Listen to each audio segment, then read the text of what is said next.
எல்லாம் செயல்கூடும்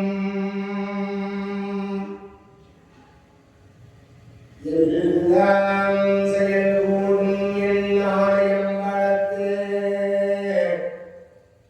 எல்லாம் வல்லாம் தலையே ஏற்று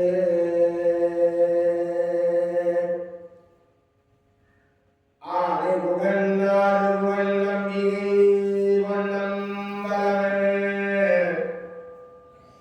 ஞான குருவாணியை உள்ளாடே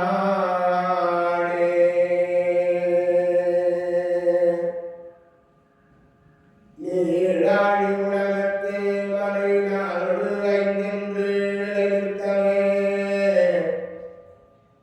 வாழாதவை வாய்மொழிராஜன் மாபாரதம் சொன்னடான் ஏழாகமாக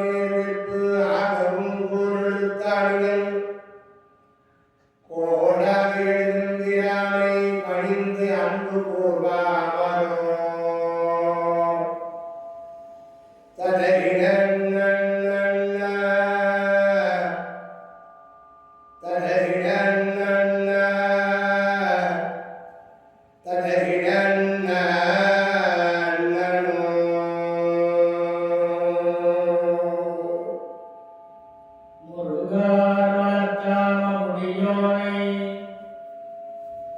அடியார் முயற்சித்திரம் திருராமனிக்கும் உடையானை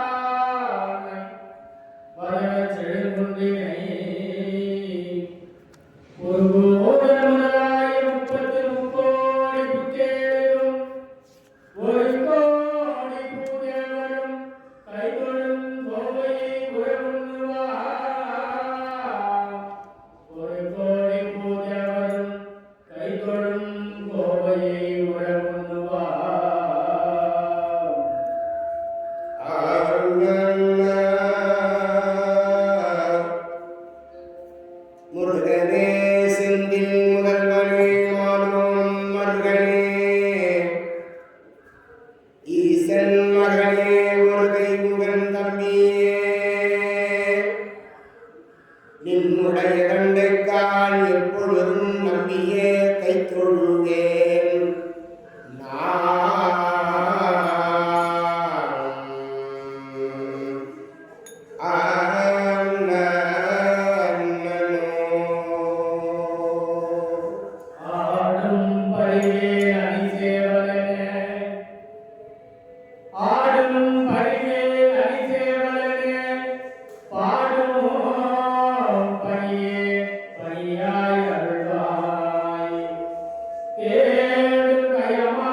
என்னாளுடைய சிவனே போற்றி. நாட்டவர்க்கும் இறைவா போற்றி. ஏகம்பத்துரை எந்தாய் போற்றி. ஆகப்பெருள் வானாய் போற்றி. கண்ணாரமல கடலே போற்றி. ஆவாய் நகர் திரளே போற்றி. இலை மலையானே போற்றி போற்றி.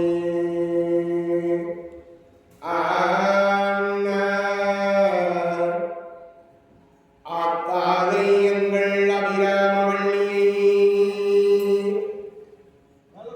அண்டமெல்லாம் பூத்தாலை மாதுளம் பூநிறத்தாலை புவியடங்க காத்தாலை அங்கையில் பாசான் உசம் கரும்பும் விழும் சேர்த்தாலை முக்கண்ணியை தொழுவார்க்கு ஒரு தீங்கும் இல்லையே.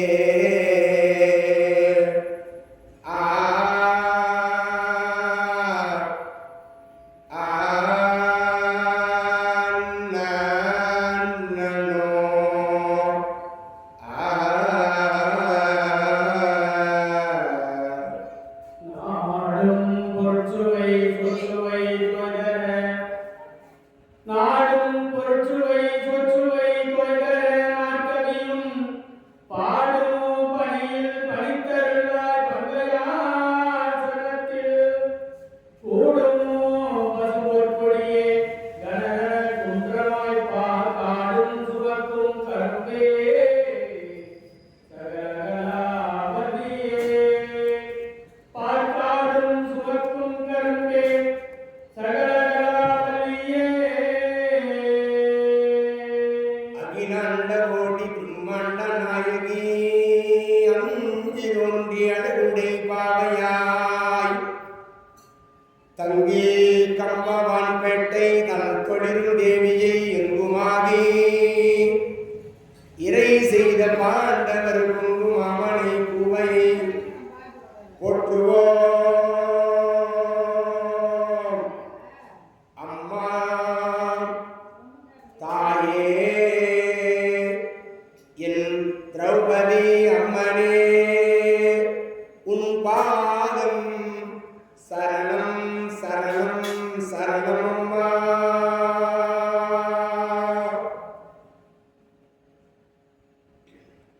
ஞானமே வடிவாகிய தனிப்பெரும் கருணை முருகனது திருவருளினாலும் பார்க்கடலிலே பள்ளி கொண்ட நாராயணுடைய பெரும் கருணையினாலும் அகில உலக ஜெகன்மாதா அகிலாண்ட கோடி பிரம்மாண்ட நாயகி அன்னை திரௌபதி அம்மனுடைய பேரருளினாலும் நமது வேலூர் மாவட்டம் கம்பவான்பேட்டை கிராமத்திலே எழுந்தருளி அனுபவித்துக் கொண்டிருக்கின்ற ஸ்ரீ திரௌபதி அம்மன் திருக்கோயிலே மகாபாரத அக்னி வசந்த விழா இன்று 2வது நாள் சித்திரை மாதம் 22ஆம் நாள் செவ்வாய்க்கிழமை நன்னாள் பொன்னாள் இந்நாள் இனிதே தொடங்குகின்றது. ஆலய தர்மகர்த்தாக்கள் பெரிய தளத்தார்கள் நாட்டமையார்கள் கிராம பெருந்தரும் தலைவர் உபதலைவர் வார்டு அங்கத்தினர்கள் முன்னாள் தலைவர்கள் இந்நாள் தலைவர்கள் ஆண்டோர்கள் சான்றோர்கள் சபையோர்கள் விழா குழுவினர்கள் பம்பை உடுக்கை மேலும் ராஜமேலம் தீப்பந்தம் அலங்கார சுவாமிகள் அந்தன பெருந்தகைகள் ஆலய பூசாரி ஒலிபெருக்கின் வாயிலாக கேட்டுக்கொண்டிருக்கக்கூடிய பக்த கோடி பெருமக்கள் கொஞ்சி மொழி பேசி விளையாடும் குழந்தை செல்வங்கள் சான்றோர் பெருமக்கள் வெளியூரில் இருந்து வருகை தந்திருக்கக்கூடிய அருமை தாய் உள்ளங்கள் பக்த கோடி பெருமக்கள் இளைஞர் பெருமக்கள் ஒளி சவுண்ட் சர்வீஸ் சிஸ்டம் அனைவரையும் உள்ளன்போடு வணங்குகின்றோம் பெரியோர்களே. இன்றைக்கு கொடுக்கப்பட்டிருக்கக்கூடிய அருமையான தலைப்பு மகாபாரதத்திலே சந்தனு மனமும் அற்புதமான பீஷ்மாச்சாரியாருடைய சபதம் சந்தனு மனமும் பீஷ்மர் சபதமும் என்கின்ற மகாபாரத காவியத்தை தொடங்குகின்றோம். நேற்று என்ன நடந்தது என்பதை கொஞ்சம் சிந்தித்துவிட்டு இன்றைய கதைக்கு வருவோம். நேற்று சிறப்பான முறையிலே அம்மனுக்கு அபிஷேகம், அலங்காரம், ஆராதனை, கொடியேற்றி, காப்பு கட்டி, அழகு பானை நிறுத்தி பாரதம் தொடங்கி விநாயகர் பெருமானை வணங்கினோம். பாரதம் என்கின்ற நூலை தொடங்கினோம். வில்லிபுத்தூரார் தமிழிலே அற்புதமாக தந்த இந்த மகாபாரத காவியத்தை சிறப்பான முறையிலே, அற்புதமான முறையிலே தொடங்கினோம். நேற்று என்ன நடந்தது? அஸ்தினாபுரியின் வேந்தன் ஜனமே ஜெயம் மன்னன் சர்வயாகம் செய்தான். அதன் காரணமாக அவனுக்கு பிரம்மஹத்திய தோஷம் பிடித்தது. இந்த தோஷம் நிறைவேற வேண்டும், நீங்க வேண்டும் என்பதற்காக யாதவியாசனுடைய காலிலே விழுந்தார். தாத்தா, என்னை பிடித்த பிரம்மஹத்திய தோஷம் எப்படி நீங்குவது? எந்த பாரத சண்டையை படித்தாயோ அந்த பாரதத்தை முழுமையாக கேட்டால் உனக்கு பிடித்த பிரம்மஹத்திய தோஷம் நீங்கும். யார் சொல்வது? இந்த பாரத காவியத்தை ஜனமேஜய மன்னனுக்கு வியாதவியாசனுடைய மாணவர் வைசம்பாயி முனிவர் பாரத கதையை சொல்லுகின்றார். படை சூழ, கொடை சூழ, சேனா சேனங்களோடு அவர் மனைவி பபுட்டா தேவியோடு இந்த ஜனமேஜய மன்னன், அஸ்தினாபுரியின் வேந்தன், பரீட்சித்து மன்னனுடைய மன்னன் ஜனமேஜய மன்னன், 40வது தலைமுறையிலே வந்தவர். சந்திர வம்சத்திலே தொடங்கி 40வது தலைமுறையிலே வந்த ஜனமேஜய மன்னன் தான் வைசம்பாயி முனிவர் சொல்ல பாரத கதையை கேட்கின்றான் பெரியவர்களே என்று நேற்றைய தினத்திலே இந்த ஜனமேஜய மன்னன் பாரத கதையை கேட்கின்றார். வைசம்பாயி முனிவர் தான் பாரதத்தை சொல்லுகின்றார் என்று நிறைவு செய்தோம். அவர் சொல்வது போல் அடியங்களால் சொல்ல இயலாது. எங்கள் சிற்றறிவுக்கு எட்டிய வண்ணம் இந்த பாரத காவியத்தை இந்த திருத்தலத்திலே 2வது நாளாக சொற்பொழிவாக நிகழ்த்த வந்திருக்கின்றோம். பெரியவர்களே, நாங்களும் சொல்ல தொடங்குகின்றோம். ஒலிபெருக்கின் வாயிலாக கேட்டுக்கொண்டிருக்கக்கூடிய பக்தர்கள் அனைவரும் ஆலயத்திலே வந்தமர்ந்து சிறிது நேரம் இந்த புனிதமான இதிகாசத்தை கேட்டு அம்மனுடைய பேரொருளை பெற வேண்டுமாய் உங்களை இருகரம் கூப்பி வேண்டி விரும்பி விழா குழுவின் சார்பாக கேட்டுக்கொள்கிறோம். கேள் ஜனமே ஜெயமன்னா,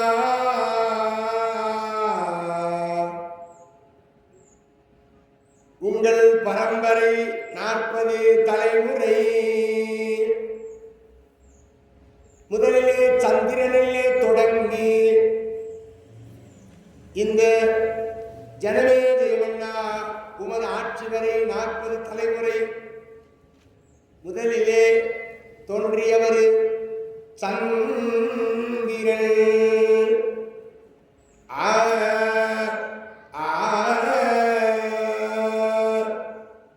அந்த சந்திரன் முதல் தலைமுறையாக தொடங்குகின்றார். பாரதத்திலே சந்திரன் எங்கள் மாதவன்,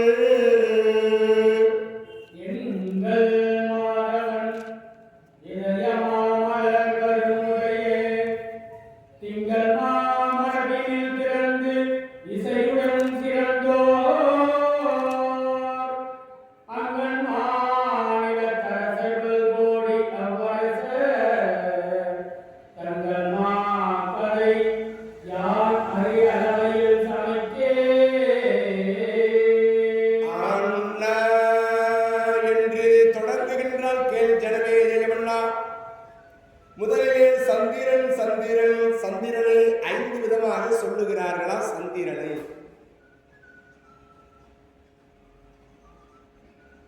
அத்திரி முனிவருடைய கண்ணிலே இருந்து தோன்றியவன் சந்திரன். திருப்பார் கடலை கடைகின்ற பொழுது தோன்றியவன் சந்திரன். அக்னி பகவானுடைய முகத்திலே இருந்து தோன்றியவர் சந்திரன். பகவானுடைய இதயத்திலே இருந்து தோன்றினவர் சந்திரன். எங்கள் மாணவன் இதயமாவலரு. இதயத்திலே இருந்து பகவானுடைய இதயத்திலே இருந்து சந்திரன் தோன்றினார். பார்க்கடலை கடைகின்ற பொழுது தோன்றினார். அத்திமுனிவருடைய கண்ணிலே இருந்து தோன்றினார். அக்னி பகவானுடைய முகத்திலே இருந்து சந்திரன் தோன்றினார். இப்படி பகவானுடைய திருமார்பிலே இருந்து சந்திரன் தோன்றினார். அதோடு மட்டும் கிடையாது, சிவபெருமானுடைய ஜடாமுடியிலே இருந்து இந்த சந்திரன் தோன்றினார் என்று 5 விதமாக சந்திரனுடைய வரலாறு சொல்றாங்க. நமக்கு வானத்திலே இருக்கிற சந்திரன் தெரிகிறது. நம்ம வானத்தில் இருக்கிற சந்திரனை பார்க்கிறோம். சந்திரன் என்கின்ற அரசன் முதல் முறையாக இந்த மகாபாரதத்திலே முதல் தலைமுறையாக சந்திர வம்சத்திலே தோன்றினார். அந்த சந்திரன் 27 பெண்களை திருமணம் செய்தார். அஸ்வினி, பரணி, கார்த்திகை, ரோகிணி, மிருகசீரிசம், திருவாதிரை, புனர்பூசம், பூசம், ஆயில்யம், மகம், பூரம், உத்திரம், அஸ்தம், சித்திரை, சுவாதி, விசாகம், அனுசம், கேட்டை, மூலம், புராடம், உத்திராடம், திருவோணம், அவிட்டம், சதயம், பூரட்டாதி, உத்திரட்டாதி, ரேவதி, இப்படி 27 பெண்களை திருமணம் செய்தார் சந்திரன். இந்த 27 பெண்களிலே ஒரே ஒரு பெண் ரோகிணி கணவனுக்கு ஏற்ற மனைவியாக வாழ்ந்து வருகிறாள். குடும்பத்தை இப்படித்தான் நடத்த வேண்டும். கணவனுக்கு பணிவிடை செய்ய வேண்டும். இல்லறம் நல்லறவாக நடத்துகின்றாள். அன்பும் அறனும் உடைத்தாயில் இல்வாழ்க்கை பண்பும் பயனும் அது. மற்ற 26 பெண்களும் கணவனை மதிக்கவில்லை. சந்திரன் 27 பெண்களை கல்யாணம் பண்ணாரு. ரோகிணி என்ற பெண் தான் கணவனுக்கு ஏற்ற மனைவியா வாழறாள். தட்சனுடைய பெண்கள் 27 பெண்கள். அந்த 27 பெண்களை திருமணம் செய்த சந்திரன் ரோகிணியோடு இல்லறம் நல்லறமாக நடத்தியதினாலே அந்த ரோகிணி மணி வயிற்றிலே ஒரு பிள்ளை பிறந்தது. மற்ற 26 பெண்களும் போய் புகார் பண்றாங்க. அப்பா, நாங்கள் மோசம் போனோம் அப்பா.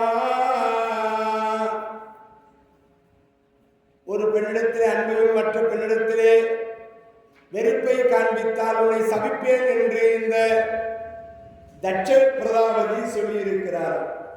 நிபந்தனை சொன்னார் மருமகளுக்கு, சந்திரா, என் 27 பெண்களை நீ சமமாக அன்பு பாவிக்க வேண்டும்.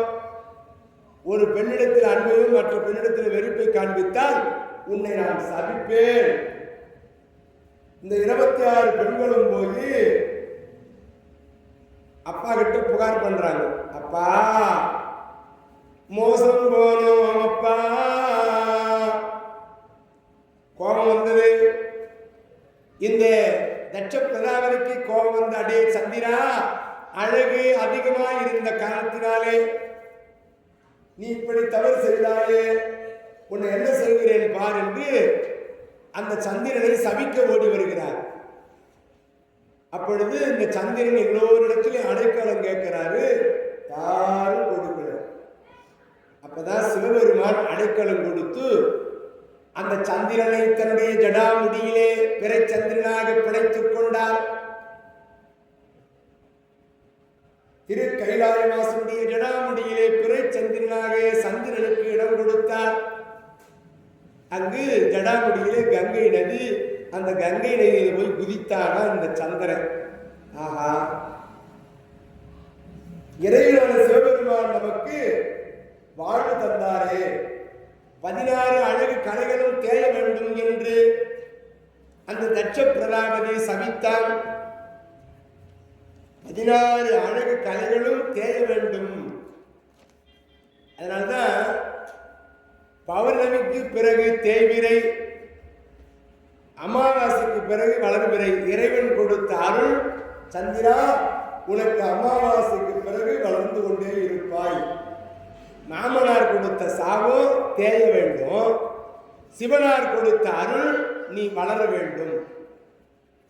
பிரதமை, துவிதியை, திருதியை, சதுர்த்தி, பஞ்சமி, சஷ்டி, சப்தமி, அஷ்டமி, நவமி, தசமி, ஏகாதசி, துவாதசி, திரையோதசி, சதுர்தசி, இப்படி அமாவாசை, பௌர்ணமி, பௌர்ணமிக்கு பிறகு அவர் வளர்வதாகவும், வளர்பிறை சந்திரனாகவும், 3ஆம் பிறை சந்திரனாகவும், பிரதோஷகால வழிபோடாகவும் சந்திரனை வணங்குகின்றார்கள். அந்த சந்திரனுக்கு ரோகிணி அம்மையாருக்கும் பிறந்தது ஒரு பிள்ளை. அந்த பிள்ளைக்கு புதன் என்று பெயர் சூட்டினார்கள். சந்திரனுக்கு பிறகு அந்த வம்சத்திலே புதன் என்று ஒரு பிள்ளை பிறந்தார்.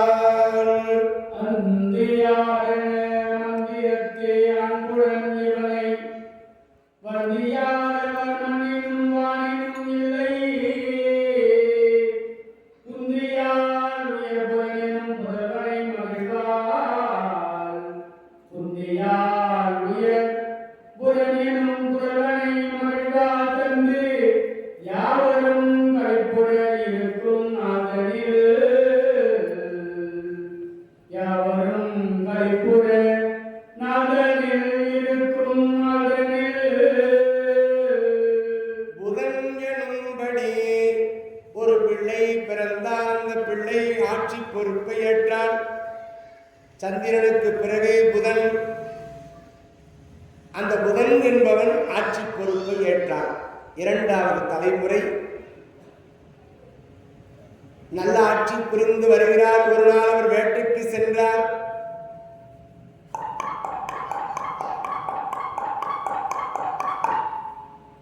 வேட்டையாடிய அந்த புத மகாராஜாவுக்கு தண்ணீர் தாகம் எடுத்தது. தண்ணீரை தேடி அடைந்தால் ஒரு தடாகம் தெரிந்தது.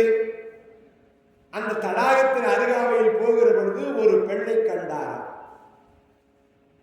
பெண்ணை பார்த்தவுடனே தாகம் தீர்ந்து மோகம் வந்தது.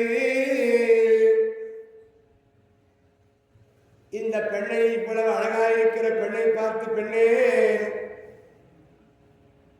தாகம் தீர்ந்து மோகம் வந்தது, என்ன கல்யாணம் பண்ணிக்கிறியா? அந்த புதன் என்ற பெண்ணு, புதன் என்ற ராஜா அற்புதமான ஒரு பெண்ணை பார்க்கிறார், ஆசைப்படுகிறார் திருமணம் செய்ய.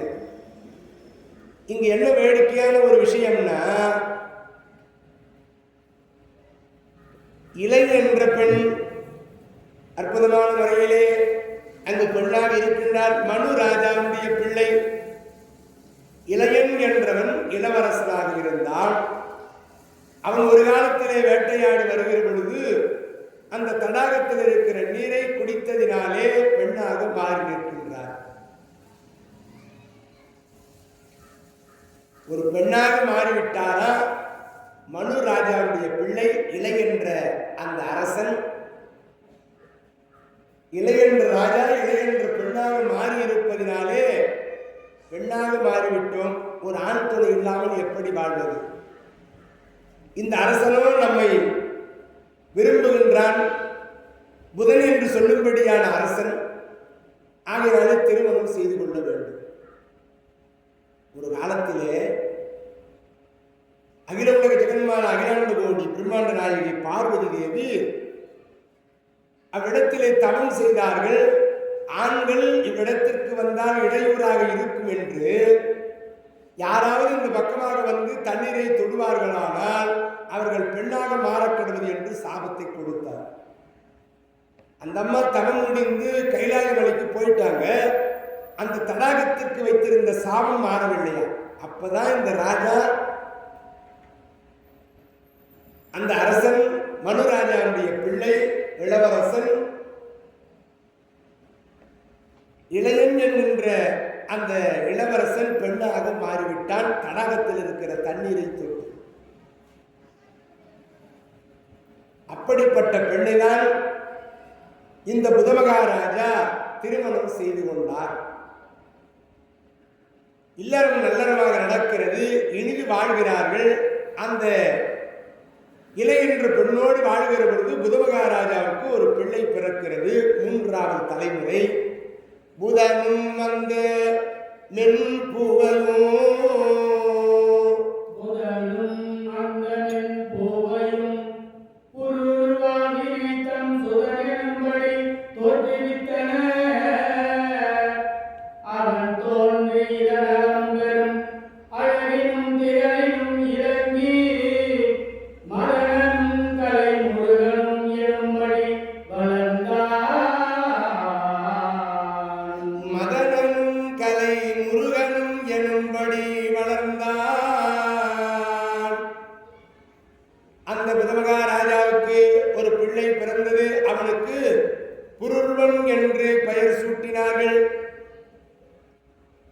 மூன்றாவது தலைமுறை சந்திர வம்சத்திலே புருர்வன். அவனுக்கு அரசு பதவி கிடைத்தது, நல்ல ஆட்சி புரிந்தான். யாருக்கும் எந்த விதமான குறைவில்லாத ஆட்சி, கல்வி பயமில்லாத ஆட்சி. சக்கரவர்த்தி பட்டம் கிடைத்தது. நல சக்கரவர்த்தி, சிபி சக்கரவர்த்தி, முசுகுந்து சக்கரவர்த்தி, மாமழ சக்கரவர்த்தி, தசரத சக்கரவர்த்தி, இப்படி பலராம சக்கரவர்த்தி சக்கரவர்த்தி பட்டம் கிடைக்குதா இந்த பூர்வ அரசனுக்கு. நல்லாட்சி புரிந்து வருகிற அவர் அவனை 56 தேசத்தையும் ஒரு குடைகள் ஆட்சி செய்து வருகிறார். சிறப்பான ஆட்சி செய்கிறார் அம்மா. அடே அப்பா. அப்படி இருக்கிற பொழுது தேவலோக பெண்ணாக விளங்கக்கூடிய ஊர்வசியை ஒரு அசுரேந்திரன் சிறைபிடித்தான். இந்த ஊர்வசி அபயம் கேட்கிறார், என்னை யாராவது காப்பாற்றுங்கள். யாரும் காப்பாற்ற வரல ஊர்வசி. அந்தோ என்ன சோதனை, என்ன வேதனை. அழுது அழுது தொழுது என்னை யாராவது காப்பாற்றுங்கள் என்று ஊர்வசியானவள் துயர் கடலிலே அழுகின்றாள், கண்ணீர் வடிக்கின்றாள். அலைகளில் துரும்பை போல ஆனவே என் ஆனந்த வாழ்வு பறிபோனவே.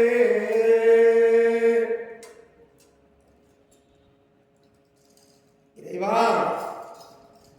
அலைகள் துரும்பை போல ஆனவே ஆனந்த வாழ்வு பறிபோனதே, ஆனந்த வாழ்வு பறிபோனதே. அலைகளில் துரும்பை போல ஆனவே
ஆனந்த வாழ்வு பறிபோனவே. இந்த ஊர்வசி அபயம் கேட்ட பொழுது யாருமே காப்பாற்ற வரவில்லை. அப்பொழுது பூலோகத்தை ஆண்டு வருகிற இந்த புருவன் என்று சொல்லும்படியான சக்கரவர்த்தி அந்த அசுரேந்திரனை போய் அடித்து ஊர்வசியை காப்பாற்றி கொண்டு வந்து தேவேந்திரனிடத்திலே ஒப்படைத்தார். தேவேந்திரன் மகிழ்ச்சி அடைந்தார். ஊர்வசியினுடைய மானத்தை காப்பாற்றினார். இந்த பூலோகத்தை ஆட்சி செய்து வருகிற புருவ சக்கரவர்த்தி, புருவன் என்று சொல்லும்படியான அற்புதமான முறையிலே கொண்டு போதலும் அபயம் என்று உற்பசி கூவ, கொண்டு போதலும் அபயம் என்று உற்பசி கூவ, அன்றயாவரும் அஞ்சினர் அவருடன் அடுப்போர், வண்டு சூழ் குழலங்கை இம்மதிமகன் மகனும் கண்டு தேர்க்கணி கடவினன் அசுரனை கலங்க. அசுரர்கள் மெய் கலங்கிட அந்த புருவன் என்று சொல்லும்படியான அரசன் இந்த ஊர்வசியை போய் மானம் காப்பாற்றி உயிரை காப்பாற்றி கொண்டு வந்து தேவேந்திரனிடத்திலே ஒப்படைத்த பொழுது மகிழ்ச்சி அடைந்தான் தேவேந்திரன். ஊர்வசி, இந்த பூலோகத்தை ஆட்சி செய்து வருகிற புருவனை நீ திருமணம் செய்ய வேண்டும். ஊர்வசி பயந்து நடுங்கினார். எனக்கு திருமணமா? நான் குழந்தை பெறுவதா? ஐயா, பழக்கமில்லாத வேலையை எனக்கு சொல்கிறீர்களே. நாட்டில் பெண்ணாக இருக்கிற நான் திருமணம் செய்து கொள்ள வேண்டும். பார்த்தார் தேவேந்திரன். ஊர்வசி, உன் மானத்தையும் உயிரையும் காப்பாற்றியவருக்கு கைமாறு செய்ய வேண்டும். அந்த புருவ சக்கரவர்த்தியை நீ திருமணம் செய்து சில காலம் தங்கியிருந்து ஒரு குழந்தையை பெற்றெடுத்து கொடுத்துவிட்டு நீ தேவலோகத்துக்கு வந்துவிடலாம். சரி என்று ஊர்வசி சம்மதித்தால் அந்த புருவ சக்கரவர்த்திக்கும் ஊர்வசிக்கும் திருமணம் நடக்கிறதா சிறப்பான முறையில். அற்புதமாய் திருமணம் நடந்தது. நல்ல ஆட்சி புரிந்து வருகிறார். திருமணம் நடந்து குரு சூரசேனம் குந்தி குந்தலம் விராடம் வஸ்தம் கேகையும் பாசிகம் கோசலம் பாஞ்சாலம் நிஷதம் நிஷாதம் சேவி விதர்ப்பம் அவந்தி மாதவம் கொங்கணம் கூர்ச்சரம் ஆவீரம் சார்வம் சிந்து சௌவீரம் பாரசீகம் பம்பரம் கிராலம் மஸ்தம் காஷ்மீரம் காம்போஜம் நேபாளம் விவேகம் பார்வதம் சீனம் காமரூபம் உத்கலம் வங்கம் அங்கம் நகரம் இப்படி கலிந்தம் ஆந்திரம் யவனம் நகராட்சியம் குளிந்தம் திராவிடம் சோழம் சிம்மலம் பாண்டியம் கேரளம் கர்நாடகம் என்று அவனி 56 தேசத்தை சிறப்பான முறையிலே இந்த புருவ சக்கரவர்த்தி ஊர்வசியோடு சிறப்புடனே வாழ்ந்து ஆட்சி புரிந்து வந்தார். அப்படிப்பட்ட நேரத்திலே ஊர்வசி கர்ப்பமடைந்து ஒரு பிள்ளையை பெற்றெடுக்கின்றாள். அந்த பிள்ளை அற்புதமாய் வளர்கிறான். மாயன் ஊருவின் வந்தருள் அந்த மாயன் ஊருவில் வந்தருள் அந்த மான்வயிற்றில் ஆழியந்தொழி செம்மலை அம்மன் அளித்தார். தேயும் பல தேவரும் மகிழே மத்திரனே மேயவன் புகழ்ந்தரு தேவியால் மிக்கோ தேவியால் மிக்கோ. அற்புதமான ஒரு பிள்ளை அந்த ஊர்வசிக்கு பிறந்தது. குழந்தையை பெற்று கையிலே கொடுத்து விட்டு ஊர்வசி தேவலோகத்திற்கு சென்று விட்டாள். இந்த பிள்ளைக்கு ஆயு என்று பெயர் வைத்து ஆட்சி பொறுப்பை கொடுத்தார். புருவ சக்கரவர்த்தி தன் மகனுக்கு ஆட்சி பொறுப்பை கொடுத்தார். 4வது தலைமுறை புருவன். அந்த புருவ சக்கரவர்த்திக்கு பிள்ளையாய் பிறந்த ஆயுக்கு அற்புதமான ஆட்சி பொறுப்பு 4வது தலைமுறை.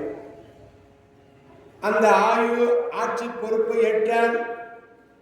சிறப்புடன் அவன் திருமணம் நடந்து ஆட்சி பொறுப்பை நல்லதாக நடத்தி அவனுக்கு ஒரு பிள்ளை பிறந்தான். அந்த பிள்ளை புரந்தரன் பதம் பெற்ற பின்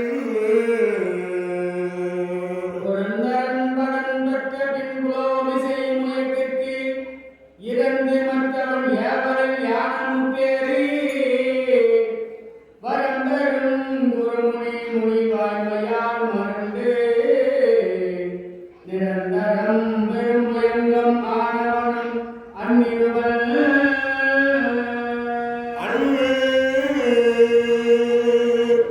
நிருபன். அந்த ஆயுக்கு பிறகு 5வது தலைமுறை நகுஷன். 5வது தலைமுறையிலே ஒரு பிள்ளை பிறந்தான், சந்திரன். சந்திரனுக்கு பிறகு புதன், புதனுக்கு பிறகு புருவன், புருவனுக்கு பிறகு ஆயு, ஆயுக்கு பிறகு நகுஷன். இந்த நகுஷன் என்பவன் ஆட்சி பொறுப்பை ஏற்றான், நல்லாட்சி புரிந்து வருகிறான். அவன் என்ன நினைக்கிறானா, யாருமே செய்ய முடியாத ஒரு செயலை விரும்புகிறான். இந்திர பதவிக்கு ஆசைப்படுகிறான். தேவேந்திர உலகத்திலே தேவேந்திரனுடைய பதவிக்கு விரும்புகின்றான். அந்த ஆசை வந்து விட்டதா, பதவி ஆசை. உலகத்திலே 2 பதவி தான் இது. ஒன்று சிவலோக பதவி, ஒன்று வைகுந்த பதவி. யார் யாரும் என்னென்ன பதவிக்கும் ஆசைப்படுறாங்க. ஆனால் 2 பதவி தான் இது. ஒன்று சிவலோக பதவி, இன்னொன்று வைகுந்த பதவி. இவன் ஆசைப்படுறது என்ன? தேவேந்திரனுடைய பதவிக்கு ஆசைப்படுறான். தேவர்களுக்கெல்லாம் தலைவனாக இருக்கணும். ஆசை யாரை விட்டது? தன் குருநாதரை கேட்டான், என்ன செய்தால் தேவேந்திர பதவி கிடைக்கும்? 100 அஸ்வமேத யாகம் செய்தால் தேவேந்திர பதவி கிடைக்கும். அப்படியா? இப்பொழுதே யாகத்தை தொடங்குகிறேன் என்று 100 அஸ்வமேத யாகம் செய்தான். இந்த 5வது தலைமுறையில் வந்து நகுஷ மகாராஜா. யாகம் முடிந்த பிறகு தேவன் உலகத்தில் இருந்து பல்லக்கு வருகிறான். அந்த பல்லக்கிலே வந்து இந்த பூலோக வாசியை நகுஷனை அழைக்கிறார்கள். பல்லக்கில் ஏறி உட்காந்துட்டா அம்போடு விட்டுட்டானா, பூலோகத்தை விட்டுட்டு தேவலோகத்துக்கு போறான். போகிற பொழுது தேவ உலகத்தில் அங்கு தெய்வீகமான ஒரு பசு காமதேவி பார்க்கின்றான். கற்பக விருட்சத்தை பார்க்கிறான். ஐராவதம் என்பதை பார்க்கின்றான். உச்சை சிரசம் என்கின்ற ஒரு அற்புதமான உயிரினத்தை பார்க்கின்றான். சிந்தாமணி என்கின்ற அபூர்வமான மணியை பார்க்கின்றான். அப்போ இதெல்லாம் என்னன்னு கேட்ட, இதெல்லாம் என்ன? இவையெல்லாம் தெய்வீகமான ஒரு பசு என்று சொல்லும்படியான இந்த பசு காமதேனு. இலை போட்டால் என்ன நினைக்கின்றமோ அது பதார்த்தமாக இருக்கும். வடை வேண்டுமா வடை, பாயாசம் வேண்டுமா பாயாசம், சாம்பார், காரக்குழம்பு, மோர்குழம்பு, ரசம், பொரியல், அவியல், தொகையல், கூட்டு பதார்த்தங்கள் என்று நாம் நினைப்பது கிடைக்கும். வாழையிலே அத்தனையும் கிடைக்குமா? அது போல ஒரு பசு தெய்வீகமான பசு. இந்த பசு ஒன்று இருந்தா போதுமே நம்ம வீட்டுக்கு. அது தேவர் உலகத்தில் இருக்குது. கற்பக விருட்சம் ஒரு மரம் இருக்கிறது. அந்த மரத்தின் அருகாமையிலே போய் நின்னால் கேட்டதை கொடுக்கும். ஆகா, ஒரு மரம் இருந்தா போதுமே, கேட்டதை கொடுக்கும். கற்பக விருட்சம் ஒரு மரம் இருந்தால் போதும், வீட்டுக்கு வீட்டு ஒரு மரம் வளர்க்கும்னு சொல்றாங்க. அந்த காலத்திலே ஒரு வாழை மரம், ஒரு முருங்கை மரம், ஒரு மாமரம், ஒரு தென்னை மரம், ஒரு பலாமரம், ஒரு வீட்டுக்கு ஒரு மரம். அது பயனுள்ள மரத்தை வீட்டிலே வளர்க்க வேண்டுமா? நிழல் தரும் மரங்களை பள்ளியிலே வைக்க வேண்டும். பயனுள்ள மரத்தை பள்ளியிலே வைக்கக்கூடாது. ஏன்னா பிள்ளைகள் ஏதாவது ஏறி அது சங்கடங்கள் வந்து நேர்ந்துவிடும். பயனுள்ள மரங்களை பள்ளியிலே வைக்க மாட்டாங்க. நிழல் தரும் மரங்களை பள்ளியிலே வைப்பார். வீட்டிலே வைக்கிற மரங்கள் எல்லாம் பயனுள்ள மரங்களாக வைக்க வேண்டும். தோட்டத்திலே வீட்டின் அருகாமையிலே எதிரில் வைக்கிற மரங்கள் எல்லாம் பயனுள்ள மரங்களை வைக்க வேண்டும். பள்ளிக்கூடத்தில் வைக்க வேண்டிய மரங்கள் எல்லாம் நிழல் தரும் மரங்களை வைக்கணும். அந்த கற்பக மரம், கற்பக விருட்சம், விருட்சம்னு மரம், அந்த கற்பக விருட்சம் கேட்டதை கொடுக்கும். ஓ, ஐராவதம் என்கின்ற யானை, அந்த யானை மேலே ஏறி நின்றுட்டா யார் வந்தாலும் வெல்ல முடியாது. ஓ, நகுஷன் பார்க்கிறான். உச்சை சிரசம் என்ற ஒரு குதிரை, அந்த குதிரை மேலே ஏறி உட்காந்துட்டா 14 உலகத்துக்கு சவாரி பண்ணலாம். ஓ, சிந்தாமணி ஒரு அபூர்வமான மணி. அந்த மணி பார்க்கடலை கடக்கின்ற பொழுது கிடைத்த மணி. அந்த மணி இருந்தால் நம்ம என்னெல்லாம் கேட்கிறோமோ அதெல்லாம் கிடைக்கும். மனசுல நம்ம என்ன நினைச்சு கேட்டாலும் கிடைக்குமா? இதெல்லாம் யாருக்கு சொந்தம்? தங்களுக்கு சொந்தம்.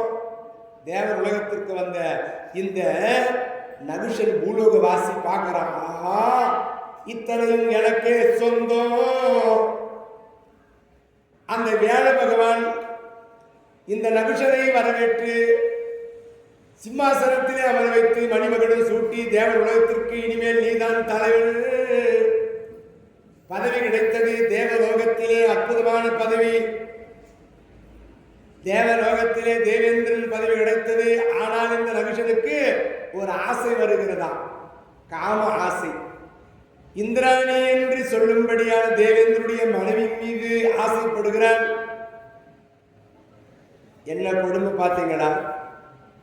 பதவிக்கு ஆசைப்பட்ட தேவேந்திரனுடைய பதவிக்கு ஆசைப்பட்ட இந்த பூலோகவாசிக்கு அவன் மனைவியை போய் கட்டி தழுவ வேண்டும் என்கிற எண்ணம் வந்துச்சு.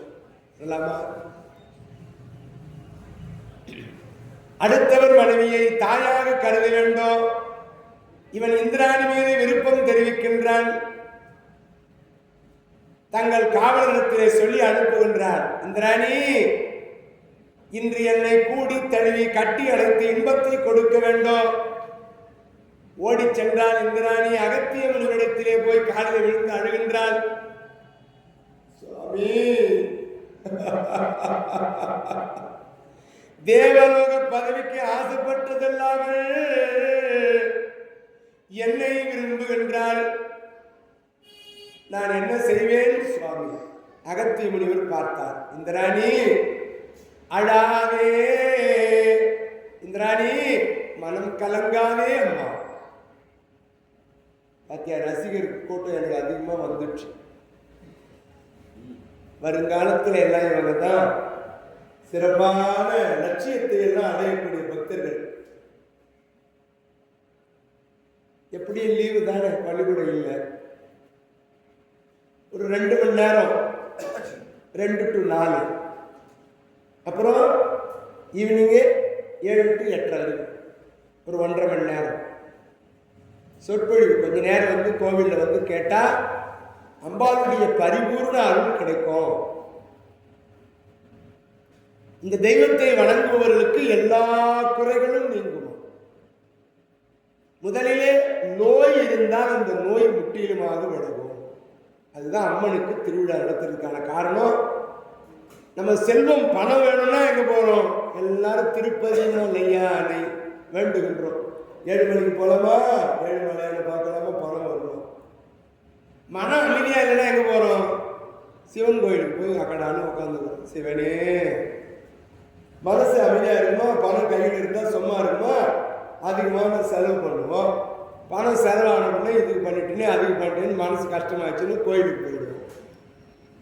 மனநோய் வந்த உடனே உடம்புல நோய் வந்துடும். இந்த நோயெல்லாம் குணமானோம்னா அம்பாள் கிட்ட ஓடி வரணும். அம்மா தாயே, என் தாயே திரௌபதி அப்படின்னு இந்த அம்மா கிட்ட வந்தா உடம்புல இருக்கிற அத்தனை நோயும் குணமாகும். அதுவும் இந்த கோடை வெயில் காலத்தில் அம்மை நோய், அம்பாள் வந்து உடம்புல இறங்குவாங்க. அம்மை நோய் அந்த தெய்வத்துடைய சன்னிதானத்தில் வந்து வேப்பிலை கூழ் பிரசாதங்கள்லாம் அந்த அம்பாளுக்கு நம்ம படையலாக வைத்தால் அந்த நோய் முற்றிலுமாக குணமாகும். எத்தனையோ நோய் உடம்பிலே வருகிறது, எண்ணிலடங்காத நோய். அதையெல்லாம் தீர்த்து வைக்கக்கூடிய ஒரு தெய்வம், மிக சக்தி வாய்ந்த ஆற்றல் படைத்த ஒரு தெய்வம். அவ்வளவு அற்புதமான அம்மன் ஆலயத்திலே அந்த அம்மனுடைய பேரருள் ஆற்றல், அந்த சக்தி கர்ப்பகிரகத்திலே இருந்து 21 அடி அந்த தெய்வத்தினுடைய சக்தி இங்கு பாய்கிறது. கருவறையில இருந்து 21 அடிக்கு இந்த ஆலயத்தை செய்த அந்த சபதி இவ்வாலயத்தை கட்டுகின்ற பொழுது அவ்வளவு வாஸ்து பிரகாரம் செய்திருக்கிறார்கள்.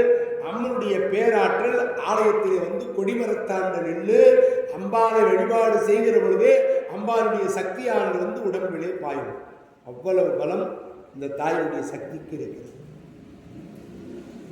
அதை நன்கு உணர்ந்தவர்கள் ஆலயத்திலே வந்து அமர்ந்து இந்த 2 மணி நேரம் இந்த சொற்பொழிவினை கேட்கிற பொழுது அம்மாவுடைய அந்த சக்தியானது பரிபூர்ணமாக உள்ளன்போடு கிடைக்கும். கிராவிட்டி பவர், ஔபாசன சக்தின்னு சொல்லுவாங்க.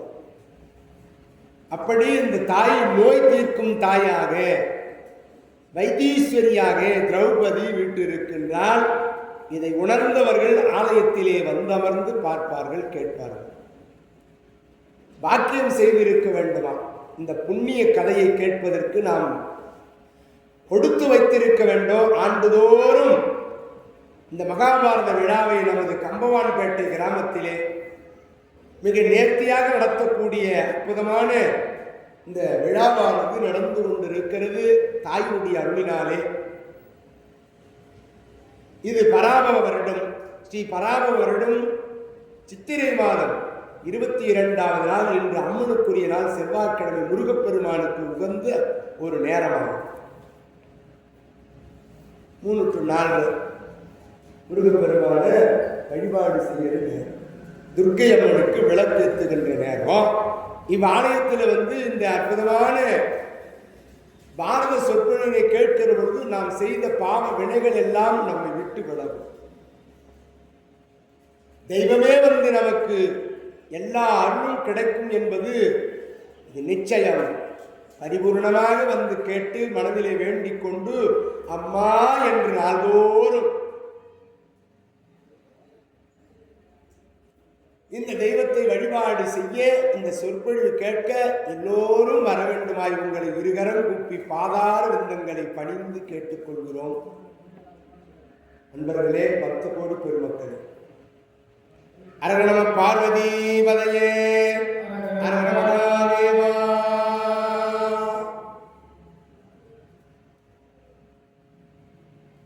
அகத்திய முனிவர் சொன்னார், இந்திராணி அழாதே, நாள்தோறும் தேவேந்திரன் உன் கணவன் உன்னை பார்க்க எப்படி வருவார்? பல்லக்கிலே வருவார். பல்லக்கிலே சப்த ரிஷிகள் சுமந்து வருவார்கள்.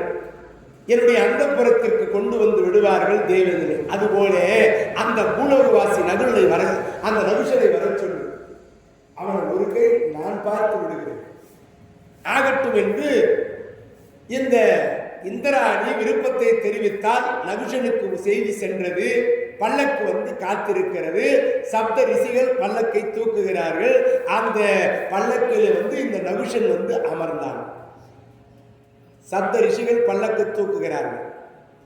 சப்த ரிஷிகள் அகத்தியர், அத்திரி, ஆங்கிரசர், கௌதமர், காசிவர், புலஸ்தியர், வசிஷ்டர், இந்த 7 பேரும் சப்த ரிஷிகள் என்று அழைக்கப்படுகிறார்கள். இந்த 7 ரிஷிமார்களும் அந்த பல்லக்கு தூக்குறாங்களா? பல்லக்கு மெதுவா போகுது. ஆனால் இந்த நகுஷ மகாராஜாவுடைய எண்ணமானது, அந்த சிந்தனை, மன ஓட்டமானது இந்திராணியை விரைவாக போய் கூடி தழுவி கட்டி அழைத்து இன்பத்தை தூய்க்க வேண்டும் என்று மனம் வேகமா போகுது. நம்ம மனசு காற்றை விட வேகமா, ஒளியை விட வேகமா. இங்கிருந்து நாம் நினைக்கிறோம் அமெரிக்காவில் இருக்கிறோம் மாதிரி, லண்டன்ல இருக்கிற மாதிரி மனசு நினைக்குது. வேகமா போகுது பாருங்க. பிளைட்ல போய்கிற மாதிரி மனசு நினைக்கிறோம். இந்த பல்லக்கு மெதுவா போகுது. ஏன் மெதுவா போகுது? இந்த சப்த ரிஷிகளும் நல்ல அற்புதமான சாப்பாடு சாப்பிட்றவங்களா? இல்லை. காட்டிலே தவம் செய்கிறவர்கள் ஒரு வேளை சாப்பிடுவாங்க.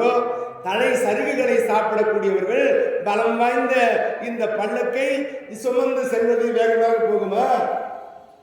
அதனால இந்த பல்லுக்கு மெதுவா போகுது அப்படின்னு தேவவாசியிலே இந்த நகுஷ மகாராஜா சர்வேன்னாரு. சர்வேன்னாரு. பார்த்தாரு அகத்தியர். சப்த ரிஷிகளே பல்லுக்கு கீழே போடுங்கன்னாரு. பொத்துன்னு கீழே போட்டாங்க. ஏன் சுவாமி கீழே போட்டீங்கன்னு கேட்டா இந்த நகுஷ மகாராஜா, அடே பூலோகவாசி, எங்களை பார்த்தா சர்வை என்று சொல்கிறார், நாகம் என்று பேசுகிறார். ஐயா, சர்வை என்றால் தேவவாசிகளே சீக்கிரம் போகும் தானே அர்த்தம். ஓஹோ, நேற்றை வரை நீ பூலோகத்திலே இருந்த நீ எங்களை பார்த்து தேவவாசிகளே சர்வை என்றே சொல்கிறாயா? பாவி, உன்னை என்ன செய்கிறேன் பார், சபிக்கிறேன் என்று நீ மலைப்பாம்பாக உழல வேண்டும். பிடி சாபத்தை. அதோ பேராசை மாற்றான் மனைவியை விரும்பிய இந்த நகுஷன் பூலோக வாசிக்கு கிடைத்தது அகத்தியர் கொடுத்த சாபம். மலைப்பாம்பாக உழல வேண்டும். சுவாமி, என் பிழை மன்னிக்க கூடாதா ஐயா?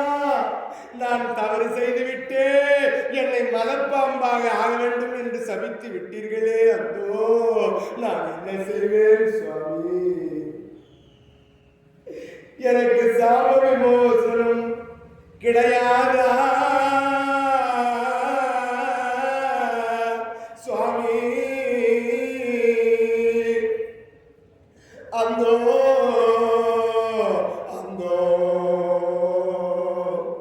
தெரியேன் பாலகனாய் பல தீமைகள் செய்துவிட்டே.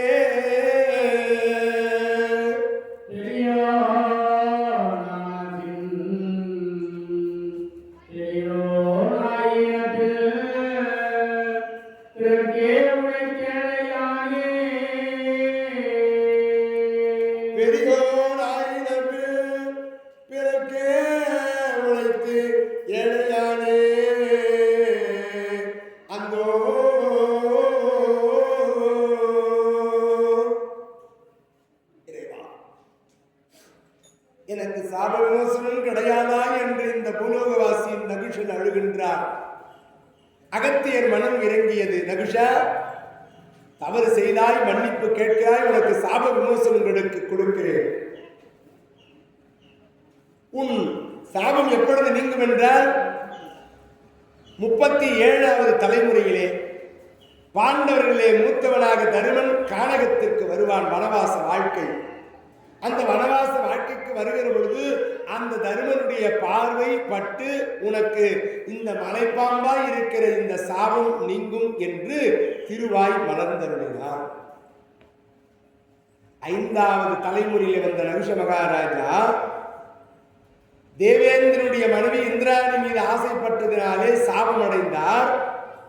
37வது தலைமுறையிலே வந்து தர்மராஜாவுடைய பார்வைப்படும்போது உனக்கு சாப விமோசனம் நீங்கும்னு சொல்றார். எப்பேற்பட்ட பாவம் பாருங்க!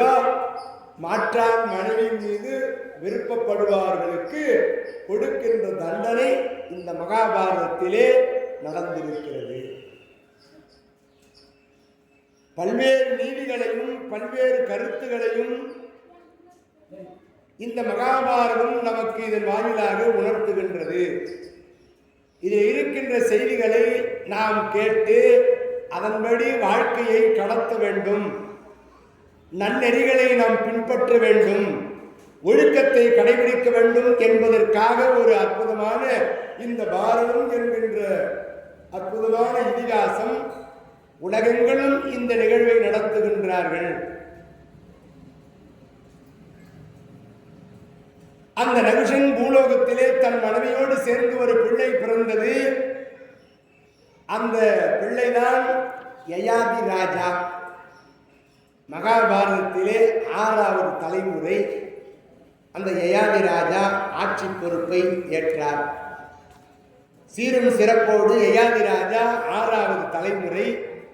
சந்திரன், சந்திரனுக்கு பிறகு புதன், புதனுக்கு பிறகு புருவன், புருவனுக்கு பிறகு ஆயு, ஆயுக்கு பிறகு நகுஷன், நகுஷனுக்கு பிறகு யயாதி.